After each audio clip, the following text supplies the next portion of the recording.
am so excited today because we are going to read one of my most favorite books. It is called Matilda and it is written by Ronald Dahl. Okay, all right, here we go. It's written by Ronald Dahl and illustrated by Quentin Blake. It's dedicated to Michael and Lucy. Okay, we're going to read a little bit of chapter 1 today. Chapter 1 is called The Reader of Books. It's a funny thing about mothers and fathers. Even when their own child is the most disgusting little blister you could ever imagine, they still think he or she is wonderful. Some parents go further. They become so blinded by adoration they manage to convince themselves their child has qualities of genius. Well, there's nothing very wrong with all this. It's the way of the world. It is only when the parents begin telling us about the brilliance of their own revolting offspring that we begin to start shouting, bring me a basin, I'm going to be sick. School teachers suffer a good deal from having to listen to this sort of twaddle from proud parents, but they usually get their own back when the time to write report cards comes.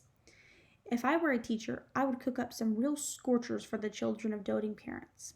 Your son Maximilian, I would write, is a total washout.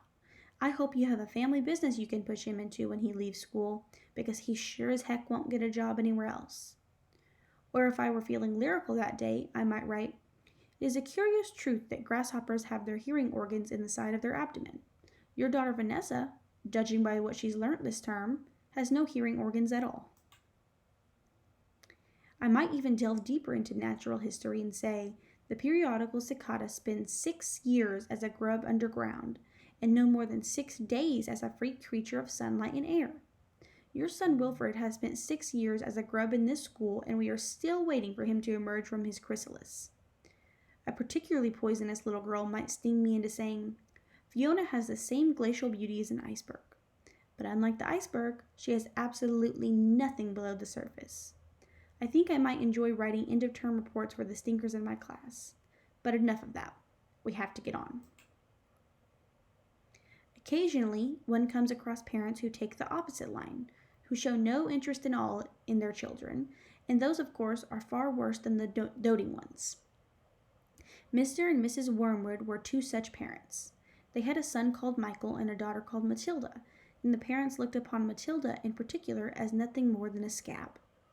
A scab is something you have to put up with until the time comes when you can pick it off and flick it away. Mr. and Mrs. Wormwood looked forward enormously to the time when they could flick their little daughter away and pick her off, preferably into the next country or even further if that.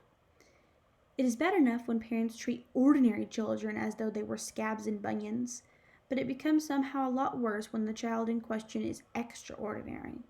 And by that I mean sensitive and brilliant. Matilda was both of these things, but above all, she was brilliant. Her mind was so nimble, and she was so quick to learn that her ability should have been obvious to even the most half-witted of parents. But Mr. and Mrs. Wormwood were both so gormless and so wrapped up in their own silly little lives that they failed to notice anything unusual about their daughter. To tell the truth, I doubt they would have noticed had she crawled into the house with a broken leg. Matilda's brother Michael was perfectly normal, but the sister, as I said, was something to make your eyes pop. By the age of 1.5, her speech was perfect, and she knew as many words as most grown-ups. The parents, instead of applauding her, called her a noisy chatterbox and told her sharply that small girls should be seen and not heard. By the time she was 3, Matilda had taught herself to read by studying newspapers and magazines that lay around the house.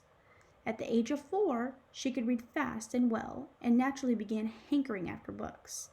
The only book in the whole house was something called Easy Cooking, belonging to her mother, and when she could read that from cover to cover and had learnt all the recipes from heart, she decided she wanted something more interesting.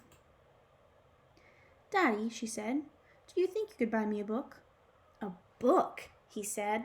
What do you want a flaming book for? To read, Daddy. What's wrong with the telly, for heaven's sake? We've got a lovely telly with a 12-inch screen. And now you come asking for a book? You're getting spoiled, my girl. Nearly every weekday afternoon, Matilda was left alone in the house.